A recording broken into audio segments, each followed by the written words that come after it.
The Gospel of Supply Side Jesus. Pontius Pilate summons our hero. Bring me this king of the Jews that I might meet him, this supply side Jesus. Supply Side Jesus arrives. So you are the supply side Jesus. What a magnificent robe you have. Because of this robe, 10 craftsmen were able to feed their families. The goldsmith who made the trim and the filigree was able to hire an apprentice because I paid him so handsomely. And what a beautiful haircut you have, supply side Jesus.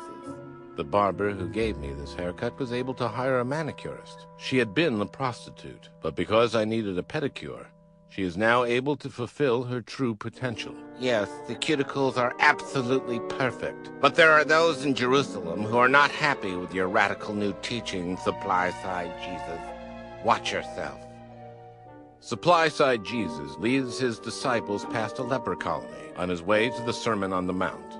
Should you feed the lepers, supply side Jesus? No, Thomas. That would just make them lazy. Then shouldn't you at least heal them, Supply Side Jesus? No, James. Leprosy is a matter of personal responsibility. If people knew I was healing the lepers, there would be no incentive to avoid leprosy. Supply Side Jesus, I think I've got a great line for your Sermon on the Mount. It is easier for a camel to pass through the eye of a needle than for a rich man to enter heaven. For shame, Peter. That's class warfare. But it does give me an idea. It is easier for a rich man to enter heaven seated comfortably on the back of a camel than it is for a poor man to pass through the eye of a needle.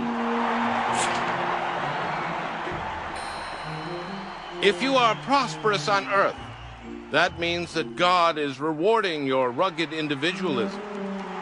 If you are poor, it is a sign that God frowns on your reliance on handouts.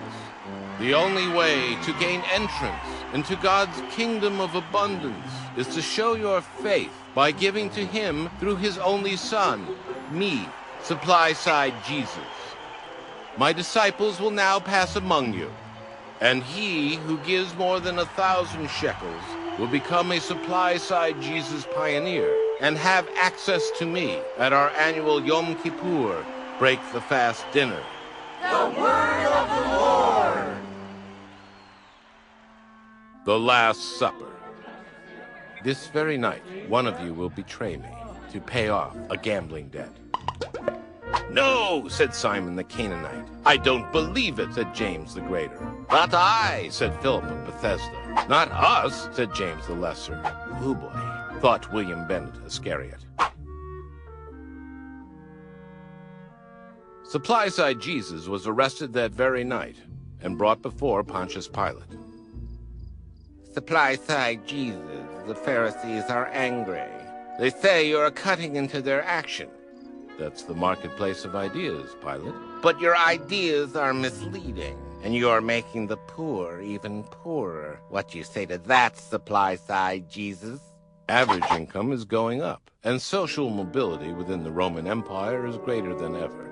Look at me. I came from the humblest of roots, and yet now I am one of the richest men in all Judea. That's because you're a huckster, Supply Side Jesus. I sentence you to death by crucifixion. It was Passover custom to release a condemned prisoner. Pilate decided to let the people choose Supply Side Jesus' fate. Who would you have me release? This man, Supply Side Jesus, who claims to be your king and insists you stand on your own 2 feet? Or in the case of you lepers, your good foot and stump? Or this man, Jesus Christ of Nazareth, who also claims to be your king and preaches a gospel of compassion, generosity, and good works? 20 shekels for anyone who votes for me, Supply Side Jesus said. Give us Supply Side Jesus! The next day, Supply Side Jesus passed by Calvary on his way out of town. Forgive them, Father. Supply Side Jesus knew just what to do. Romans! Tax cuts will double our revenues and ensure that the empire never declines or falls. And I will stop these environmentalists who claim that lead is poisoning our water system. And I will eliminate the threat from Mesopotamia once and for all by invading Iraq.